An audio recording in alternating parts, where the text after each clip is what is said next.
Halo semuanya, saya Dr. Siti Nurhayati Anda. Hari ini mari kita bermain peran sebagai dokter sahabat wanita dan membicarakan topik yang banyak orang malu untuk tanyakan tetapi sebenarnya sangat penasaran.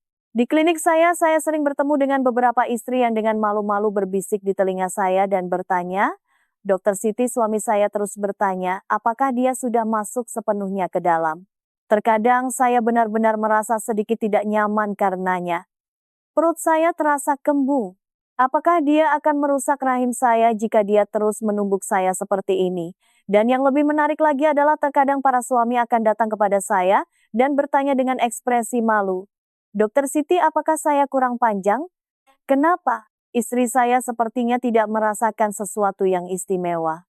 Semua orang di internet bilang harus 18 cm. Apakah itu benar? Hei, izinkan saya memberitahu Anda karena pertanyaan tentang panjang dan dalam ini tak terhitung banyaknya pasangan yang diam-diam memainkan drama kecil mereka sendiri di tempat tidur menciptakan tekanan besar bagi kedua belah pihak. Rasanya jika pria itu tidak menusuk sampai ke dalam itu adalah kegagalan dan jika wanita itu tidak merasakan apa-apa itu adalah kesalahannya sendiri. Internet dan film-film semuanya bicara omong kosong membuatnya terdengar seperti duel antara ahli bela diri seolah-olah ukuran adalah segalanya. Hari ini Dr. Siti Nurhayati ada di sini untuk membantu Anda membersihkan semua pemahaman yang kacau ini dan memecahkan misteri kuno tentang bisakah Anda menembus rahim. Saya berjanji jika Anda meluangkan sedikit waktu mendengarkan saya hari ini Anda tidak hanya akan tiba-tiba mengerti, tetapi Anda juga bisa menggunakannya untuk mengajar suami Anda yang konyol itu dan dia tidak perlu khawatir tentang masalah ini lagi atau bertengkar dengan pasangannya. Oke, mari kita mulai dengan tubuh wanita. Pertanyaan pertama adalah, apa sebenarnya vagina itu? Banyak orang memiliki imajinasi yang sangat lucu. Mereka pikir vagina itu seperti pipa air yang lurus atau seperti terowongan gunung salju yang kita lewati dengan mobil dengan pintu masuk di sini dan pintu keluar di sisi lain. Asalkan mobilnya cukup panjang dan kuat, Anda bisa menembus sampai ke ujung. Jika memang begitu, maka struktur tubuh manusia kita terlalu sederhana dan terlalu membosankan. Kebenarannya adalah vagina kita sama sekali bukan tabung. Ini lebih seperti kantong ajaib yang terbuat dari kain melar berkualitas tinggi. Biasanya saling menempel agak seperti balon yang belum ditiup dan terlihat kecil serta rata. Mari kita lihat sebuah angka dan Anda mungkin akan mendapat gambaran. Saat benar-benar rileks dan beristirahat panjangnya sekitar 7 hingga 12 cm yang kira-kira sepanjang pulpen. Anda mungkin berpikir hanya sependek itu tapi jangan khawatir, ini hanya penampilan istirahat normalnya. Hal paling menakjubkan tentang kantong ajaib ini adalah ketika siap untuk bekerja, ia akan mulai berubah bentuk seperti robot Transformers. Ketika wanita terangsang, tubuh mereka mengeluarkan pelumas alami yang bertindak seperti menggelar karpet di jalan, membuat prosesnya lebih lancar dan efektif. Bagian belakang vagina mulai meregang dan melebar. Ini secara medis dikenal sebagai efek tenda. Bukankah namanya cukup deskriptif? Bayangkan sebuah tenda sebelum didirikan, semuanya keriput dan berkumpul jadi satu, tapi saat Anda mengangkat tiang tengahnya ruang yang tinggi dan luas tiba-tiba muncul. Tubuh kita memiliki mekanisme cerdas yang menarik rahim dan leher rahim ke atas dan ke belakang oleh ligamen di tubuh kita selama gairah muncul. Seperti tiang tenda, ia secara instan memperluas ruang vagina.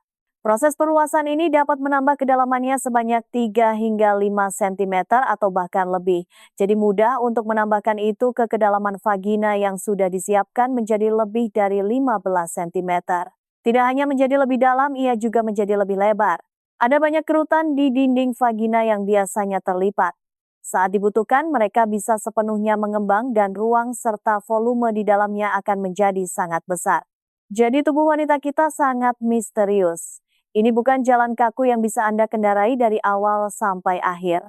Ini lebih seperti tas bermerek kelas atas yang bisa fleksibel. Ia bisa ditekuk dan diregangkan dan volumenya luar biasa. Jadi mari kita kembali ke bagian pertama. Kesimpulan singkat, bisakah kita memuat penis seukuran milik Pak Suami? Bagi kebanyakan wanita jawabannya sama sekali tidak masalah. Pikirkanlah salah satu tugas terbesar tubuh kita adalah membiarkan kepala bayi lewat dengan lancar. Dibandingkan dengan kepala bayi penis, ukuran apapun adalah hal yang sepele. Tidak perlu khawatir sama sekali. Tapi disinilah poin kuncinya, teman-teman tolong perhatikan. Memuat dan mencapai rahim adalah dua hal yang sangat berbeda. Ini seperti garasi Anda bisa memuat mobil Anda, tetapi bisakah Anda mengemudi langsung menembus dinding di bagian belakang garasi menuju ruang tamu Anda? Dinding yang sama sekali tidak bisa Anda lewati itu adalah pemberhentian. Berikutnya dalam petualangan kita adalah leher rahim serviks, penjaga gerbang yang sangat bertanggung jawab di tubuh kita. Ketika seorang penjelajah pria masuk sampai ke ujung, apa yang akan dia temui? Bukan pintu yang terbuka, melainkan ruang penjaga super ketat yang hampir buka sepanjang tahun. Ruang penjaga ini adalah leher rahim kita.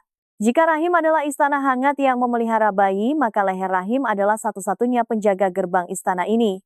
Dan izinkan saya memberitahu Anda, penjaga ini kejam dan 100 kali lebih ketat daripada manajer kompleks perumahan Anda. Seberapa ketat dia? Mari kita lihat angka yang akan mengejutkan Anda.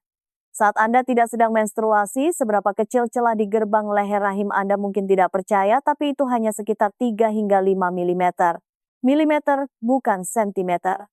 Ujung sedotan yang kita gunakan untuk bubble tea kira-kira seukuran itu atau bahkan sedikit lebih kecil.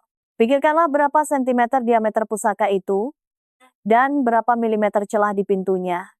Bagaimana mungkin bisa masuk? Ini seperti mencoba mengendarai truk besar ke dalam lubang kunci kecil, tugas yang sama sekali mustahil. Pekerjaan utama penjaga keamanan ini bukan membuka pintu untuk menyambut tamu, tugasnya adalah mencegah orang jahat masuk. Orang jahat apa yang ingin dia hentikan? Bakteri, virus, dan segala macam hal buruk yang ingin masuk ke rahim kita dan membuat masalah. Misinya sangat suci, yaitu melindungi keamanan rahim kita. Hanya dalam keadaan yang sangat khusus penjaga ini akan melepaskan sedikit. Misalnya setiap bulan saat menstruasi datang, pintu akan terbuka sedikit untuk membiarkan darah menstruasi mengalir keluar.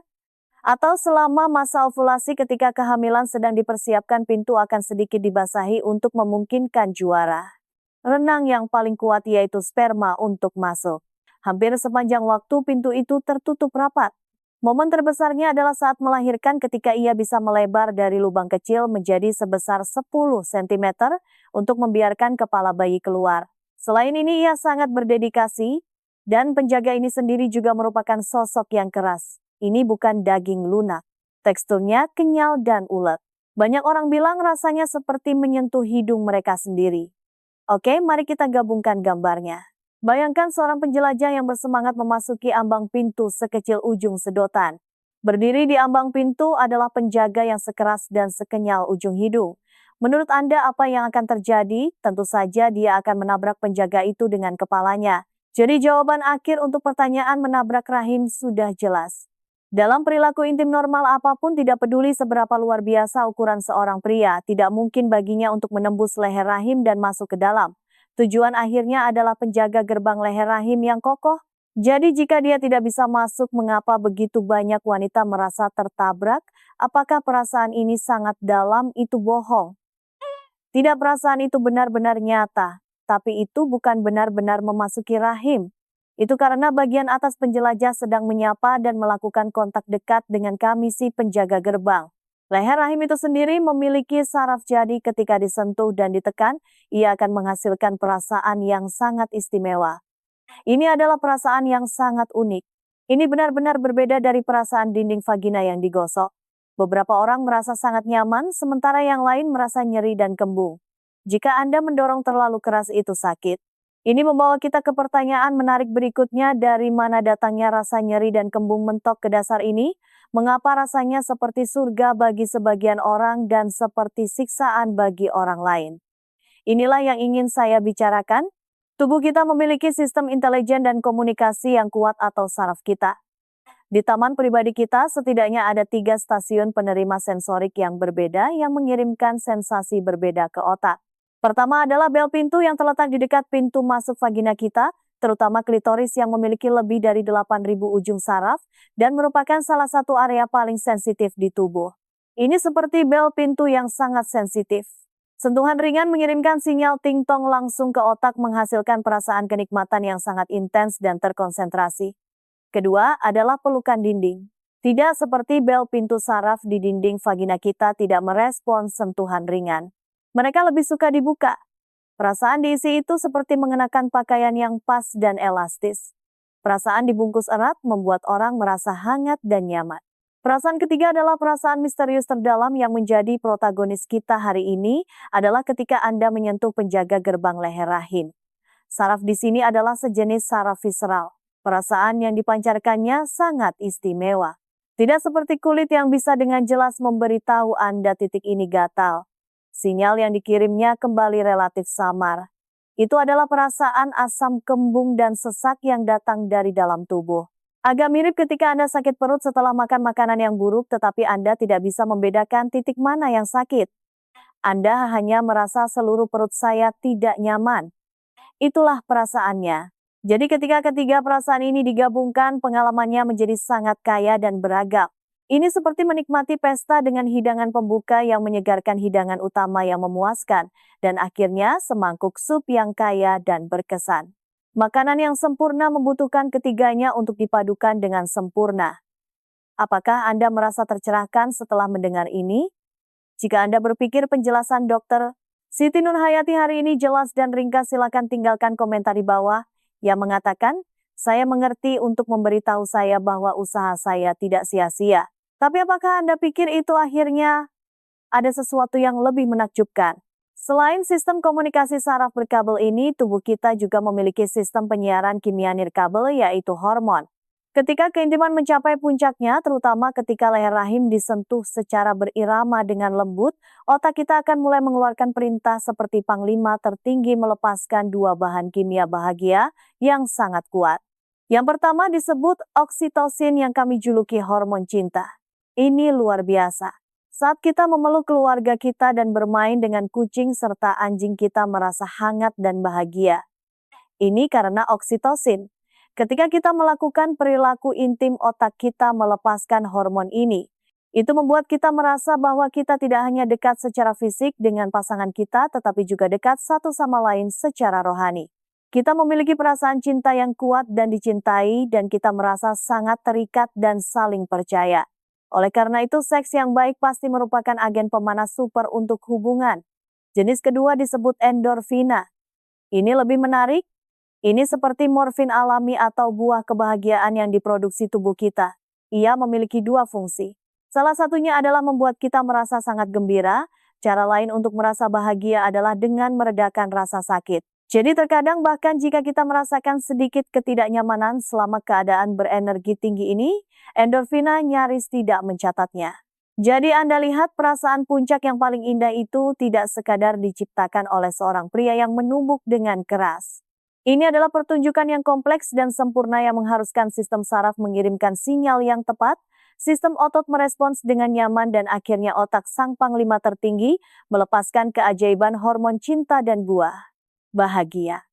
Akhirnya dan yang paling penting, Dr. Siti Nurhayati ingin menyampaikan satu poin: semua keindahan memiliki premis mendasar kelembutan. Izinkan saya memberitahu Anda apa yang akan terjadi jika seorang pria mengubah irama mengetuk pintu menjadi mendobrak pintu dengan palu godam. Tubuh cerdas kita akan segera mengaktifkan mode pertahanan darurat. Otot-otot yang awalnya rileks akan seketika menegang.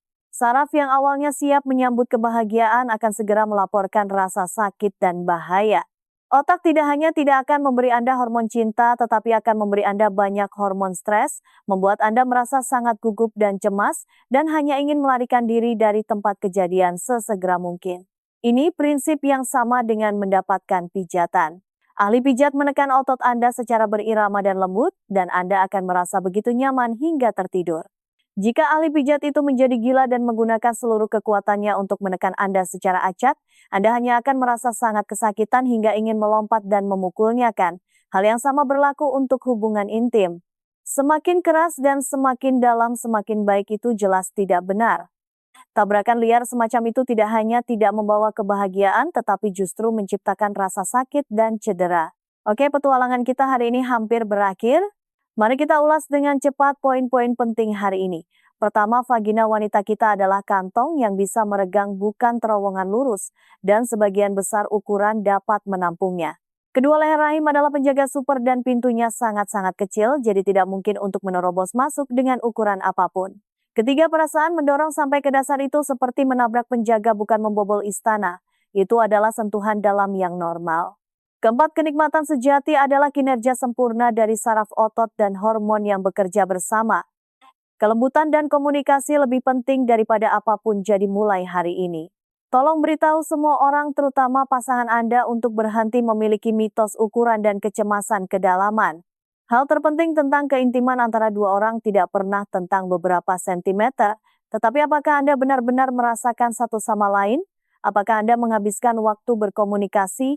Dan apakah Anda menciptakan suasana membuat Anda berdua merasa rileks dan penuh kasih? Ketika perasaannya tepat, ketika cintanya tepat, kepuasan dan koneksi yang datang dari lubuk hati Anda itu adalah sesuatu yang tidak bisa diberikan oleh ukuran manapun. Saya harap kelas kesehatan dokter Siti Nurhayati hari ini bermanfaat bagi semua orang. Jika Anda memiliki teman yang bermasalah dengan masalah ini, jangan lupa untuk membagikan video ini kepada mereka. Oke, sekian untuk program hari ini. Sampai jumpa lagi.